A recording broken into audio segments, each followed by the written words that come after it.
Ngayon ay patuloy pa rin po ang pag-alingaw-ngaw ng isa sa pinakamalaking kontrobersiya sa buong kasaysayan ng cryptocurrency.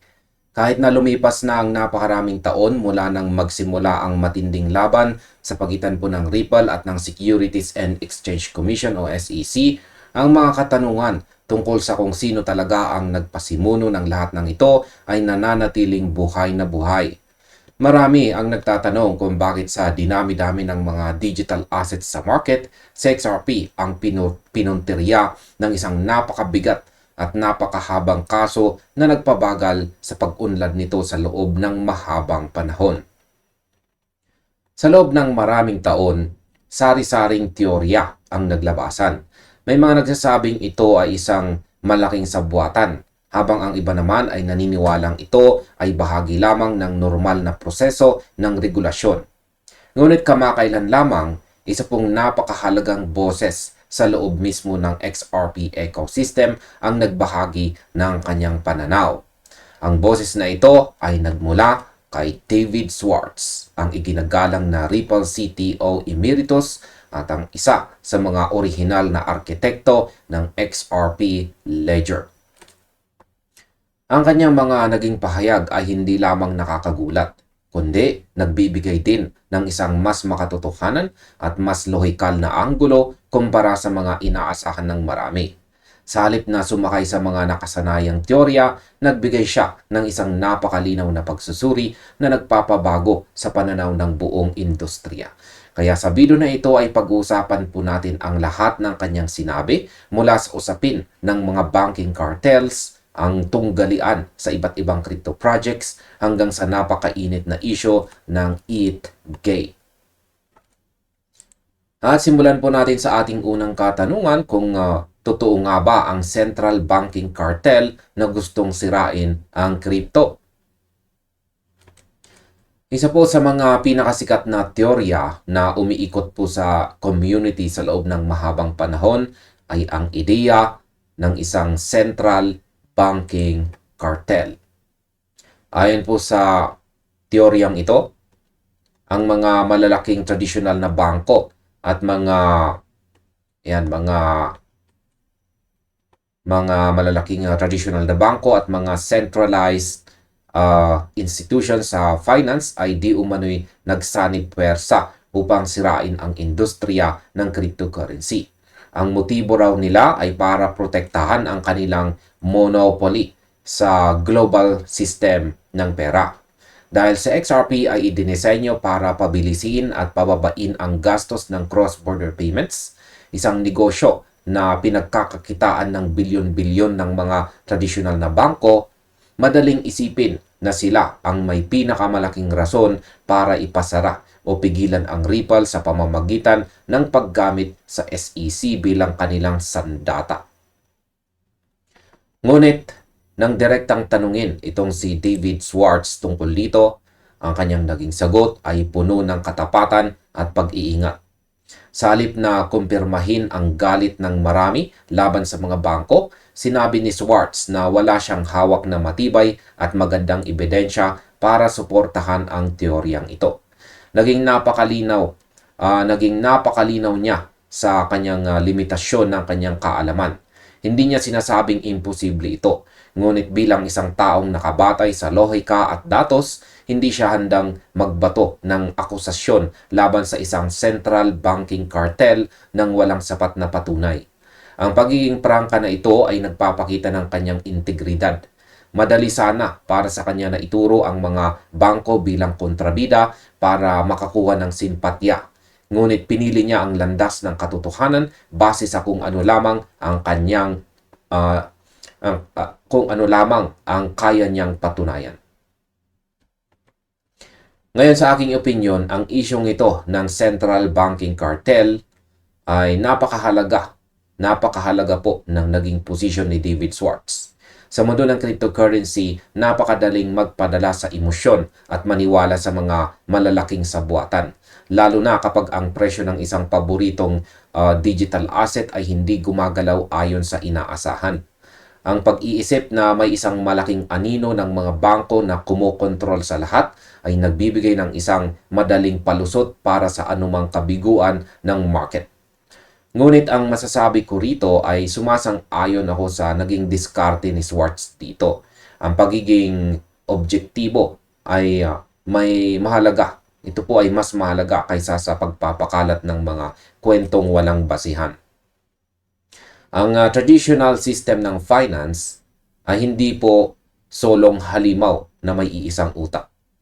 Ito ay binubuo ng libo-libong iba't ibang institution na may kanya-kanyang interes, kanya-kanyang problema at kanya-kanyang diskarte sa kung paano harapin ang inobasyon sa blockchain. Sa katunayan, ngayon pong taong 2026, nakikita natin na marami sa mga bangkong ito ang siya na mismong gumagamit ng technology ng blockchain. Kung talagang ginamit nila ang buong kapangyarihan nila para sirain ang crypto, hindi sana umabot ang industriya sa kung nasan ito ngayon. Ang pahayag po ni Schwartz ay isang paalala na ang tunay na mundo ay mas komplikado kaysa sa mga kwentong kontrabida at saka bida. Ang paghahanap po ng katotohanan ay nangangailangan ng matibay na ebidensya, hindi lamang ng mga haka-haka na nagpapainit ng damdamin. Sa pag-amin niya na wala siyang ebidensya para dito, mas lalong tumaas po ang kredibilidad ng kanyang mga sumusunod na pahayag dahil alam nating nagsasalita siya mula sa rational na pag-iisip. Ngayon ay bakit mga competing crypto projects ang itinuturing na dahilan ni David Schwartz? Matapos pong ibasura ang ideya ng sabwatan ng mga bangko dahil sa kawalan ng ebidensya, nagbigay po si David Schwartz ng isang mas makatotohanan at nakakagulat na alternatibong pananaw. Ayon sa kanya, ang mas posibleng nasa likod ng agresibong pag-atake ng SEC sa Ripple at XRP ay ang mismong competing crypto projects o ang mga kalabang project sa loob mismo ng industriya ng cryptocurrency. Inamin niya na mayroon din siyang mga pag-aalinlangan sa kanyang sariling teorya at bukas siya sa mga taong hindi sasang-ayon sa kanya. Ngunit para sa kanya, ito ang may pinakamalaking posibilidad. Ang pananaw na ito ay nagbukas po ng isang masakit na katotohanan tungkol sa dynamics ng crypto space. Sa halip na magkaisa ang lahat ng mga proyektong gumagamit ng blockchain laban sa mga lumang sistema, nagkaroon po ng matinding kompetisyon para sa market dominance, investment capital, at pabor ng mga regulators. Ang ideya ng SEC ay posibleng ginamit bilang isang sandata ng mga kalabang project para pilayan si Ripple ay nagpapakita ng isang napaka-agresibong kapaligiran ng negosyo. Kung ang isang project ay nakakakita ng banta kay XRP dahil sa bilis, murang transaction fees at malakas na use case nito, ang pinakamadaling paraan para manalo ay hindi ang gumawa ng mas magandang technology, kundi ang idawit ang kalaban sa isang napakahaba at magastos na legal na laban. Ngayon sa aking opinyon, ang pagtuturo po ni Schwartz sa mga competing crypto projects bilang posibleng dahilan ay isang napakalalim at napaka-logical na obserbasyon. Ang masasabi ko po rito ay ito ang pinakamakatotohanang senaryo kung titignan natin ang kasaysayan ng negosyo. Sa anumang industriya na bago at nag-uunahan sa tuktok, madalas nangyayari ang tinatawag na regulatory capture, kung saan ang ilang kumpanya ay gumagawa ng paraan para ma-impluwensyahan ang mga gumagawa ng batas at regulasyon pabor sa kanila at laban sa kanilang mga kakompetensya. Kung iisipin natin ang industriya ng crypto ay parang isang dam na nag-iipon ng napakalaking volume ng tubig. Ang bawat project ay gustong kontrolin kung saan dadaloy ang tubig na ito na kumakatawan po sa bilyong-bilyong dolyar na investments mula sa mga institution at retail market. Sa halip na palawakin ang ilog para lahat ay makinabang, may mga proyektong mas piniling lagyan ng harang ang daloy patungo kay XRP sa pamamagitan ng pag-impluwensya sa mga regulators na magsampa ng kaso. ang tinatawag na tribalism o ang pagiging sobrang makasarili ng iba't ibang crypto communities ay isang malaking sakit sa industriyang ito. Ang labanan para maging numero uno ay naging masyado pong personal. Nakakalungkot isipin na ang mismong technology na idinisenyo para maging bukas, decentralized at patas para sa lahat ay nabahiran ng makalumang taktika ng paninira sa kalaban. Ang pananaw ni Schwartz ay isang malaking sampal sa katotohanan na ang pinakamalaking kalaban ng inobasyon minsan ay hindi ang mga nasa labas, kundi ang mismong nasa loob ng bahay na ayaw malamangan. Ano naman ang ETHgate? At bakit sinabi ni Schwartz na more real than fake ito? Ang usapan ay hindi po naging kumpleto nang hindi napag-usapan ang napaka-controversial na isyo ng ETHgate. Para sa mga hindi po pamilyar, ang ETHgate ay isang malalim na teorya o paratang na umiikot po sa industriya sa loob ng maraming taon. Ang sentro ng paratang na ito ay ang ideya ng SEC ay nagbigay ng preferential regulatory treatment o espesyal na pabor sa Ethereum, habang sa kabilang banda ay naging napaka-agresibo at walang awa sa pag-atake laban kay XRP at iba pang mga project. Ang paniniwala ng marami ay may mga tao sa loob at labas ng SEC na nagkaroon ng conflict of interest na nagresulta sa pagiging malaya ng Ethereum sa mga regulasyon, habang ang Ripple ay kinaladkad sa korte. Nang direktang hingan ng komento si David Schwartz tungkol sa ETHgate, naging napakaingat muli ng kanyang mga salita, ngunit ang mensahe ay naging napakalakas. Sinabi niya ng malinaw na wala siyang hawak na matibay na ebidensya para patunayan ito sa korte. Subalit dinagdag niya ang isang napakabigat na pahayag. Sabi niya, I don't have good evidence for this, but I do feel it is more real than fake. Sa madaling salita, pakiramdam niya ay mas malapit ito sa katotohanan kaysa sa pagiging isang gawa-gawang kwento lamang. Ito ay isang napakalaking contrast sa sinabi ng ibang kilalang personalidad sa crypto tulad ni Charles Hoskinson na una nang ibinasura ng ETHgate at tinawag itong isang purong conspiracy theory o gawa-gawang sabwatan. Ang katotohanan ng isang taong may kasing taas na kredibilidad ni Schwartz ay nagsabing ito ay more real than fake ay nagbibigay ng bagong bigat sa usaping ito. Ngayon, sa aking opinyon, ang pahayag na more real than fake mula kay Schwartz ay hindi po basta-basta ang komento. Ito ay isang napakalalim na pagtatasa mula sa isang taong nakaranas mismo ng bigat ng sitwasyon. Ang aking opinyon tungkol po sa ETHgate at sa posisyon ni Schwartz ay nagpapakita ito ng malinaw na kawalan ng pantay na pamantayan sa regulasyon sa mga nakalipas na taon. Hindi na kailangang maging isang investigador para makita na ang pagtrato sa Ethereum at XRP ay nagkaroon ng napakalaking pagkakaiba. At ito ang pinagmulan ng pagkabigo ng maraming tao. Kapag ang isang batas o regulasyon ay hindi ipinapatupad ng pare-pareho sa lahat ng sakop nito, nawawala po ang tiwala sa sistema. Ang ETHgate ay hindi lamang tungkol sa kung sino ang binigyan ng pabor. Ito ay tungkol sa prinsipyo ng fairness sa isang malayang market. Kahit na tinawag itong conspiracy theory ni Charles Hoskinson, hindi natin masisisi ang mga taong patuloy na nagtatanong dahil ang mga aksyon ng ahensya noon ay nag-iwan ng maraming puwang para sa pagdududa. Ang pahayag ni Schwartz ay nagdadala po ng balanse. Hindi niya idiniklarang absolute fact ang ETHgate dahil wala siyang papel na magpapatunay nito. Pero hindi rin niya ito isinasantabi bilang kalokohan dahil ang mga pangyayari ay masyadong nakakapagtaka para baliwalain.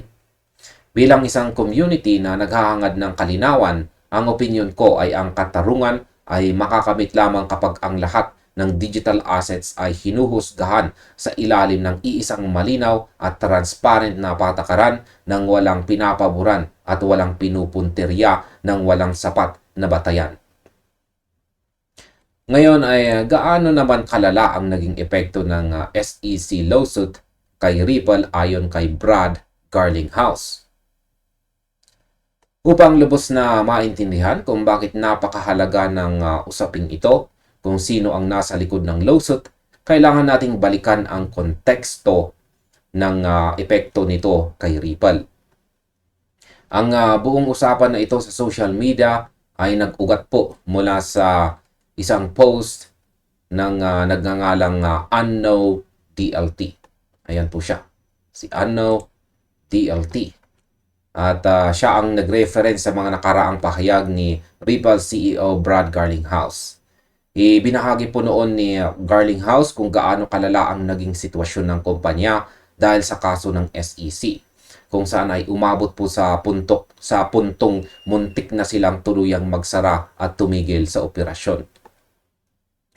Ang SEC lawsuit ay hindi lamang naging isang simpleng abala. Ito ay naging isang napakalaking pabigat na pumigil sa paglago at adoption ng XRP sa loob ng maraming taon. Habang ang ibang mga cryptocurrency ay malayang nakapag-expand, nakipag-partner sa mga malalaking kumpanya at nakaranas ng pag-angat ng kanilang halaga, sa XRP ay naiwan sa ere, napilitang alisin sa maraming mga exchanges at binalot ng takot ang mga institution na gamitin ang kanilang technology. Ang oras, enerhiya at perang ginugol ng Ripple para lamang ipagtanggol ang kanilang sarili at ang buong XRP ecosystem ay hindi po matatawaran. Kaya naman ang tanong kung sino ang nag-udyok sa kasong ito ay hindi lamang isang simpleng usisero. Ito ay tungkol sa pananagutan para sa napakalaking pinsalang na idulot sa isang kumpanya at sa milyong-milyong taong naniniwala rito. Sa aking opinyon, ang kwento tungkol sa muntikang pagsasara ng Ripple ay isang patunay na napakatinding resilience o katatagan. Ang masasabi ko rito ay nagpapakita ito ng dalawang magkaibang mukha ng sitwasyon. Yan ay ang kalupitan ng hindi makatarungang regulasyon at ang hindi mapapantayang tibay ng isang project na may tunay na halaga. Kung ang Ripple ay isang kumpanyang walang matibay na pundasyon o kung ang XRP Ledger ay walang totoong gamit sa industriya, matagal na sana silang nabura sa mapa sa unang taon pa lang ng kaso. Ang bigat ng kalaban ay sapat na para durugin ang sinumang mahina. Ang pag-alala sa panahong muntik na silang magsara ay nagbibigay ng mas malalim na kahulugan kung bakit ang community ni XRP ay napakatapat hanggang ngayong taong 2026. Ito ay hindi na lamang tungkol sa teknolohiya. Ito ay naging isang laban para po sa pag-survival at paghahanap ng hustisya. Ang mga nawalang pagkakataon, ang mga taon kung saan sana ay naging pamantayan na ang XRP sa cross-border payments ay hindi na maibabalik kailanman. Ngunit ang pagtayo nila pagkatapos ng lahat ng unos na ito ay nagbigay ng isang napakalakas na mensahe sa buong mundo ng negosyo. Kaya ang opinyon ko ay ang pinakamalaking panalo ng Ripple ay hindi lamang ang pag-survive sa korte, kundi ang pagpapatunay ng isang magandang technology na idinisenyo para lutasin ang mga tunay na problema ng mundo ay hindi basta-basta mapapatay ng kahit anong uri ng panggigipit, kahit pa ito ay nanggaling sa mga kakompetensya o sa isang makapangyarihang ahensya. At ayan, sa kabuuan, makikita natin na ang pahayag ni David Schwartz ay isang mahalagang bahagi ng patuloy na pagbuo ng kasaysayan ng cryptocurrency. Hindi siya naglabas ng mga mabibigat at mga absolute na conclusion, sa halip ay inamin niya ang limitasyon ng mga ebidensya. Gayunpaman sa kanyang paglalahad na ang ETH-gate ay pakiramdam niyang mas totoo kaysa sa hindi at ang mga kalabang project ang may malaking posibilidad na gumamit sa SEC bilang sandata, nabigyan niya ng bagong direksyon ang ating pag-unawa sa nakaraan. Para sa isang taong may ganoong kataas na posisyon na magsalita ng ganito kadirekta, inuusad niya ang usapan ng hindi lumalampas sa kung ano ang totoong alam ng marami. Ang debate kung nabigyan nga ba ng espesyal na pabor ang Ethereum o kung sino talaga ang nagpabigat sa buhay ng Ripple ay maaaring magpatuloy pa ng maraming taon.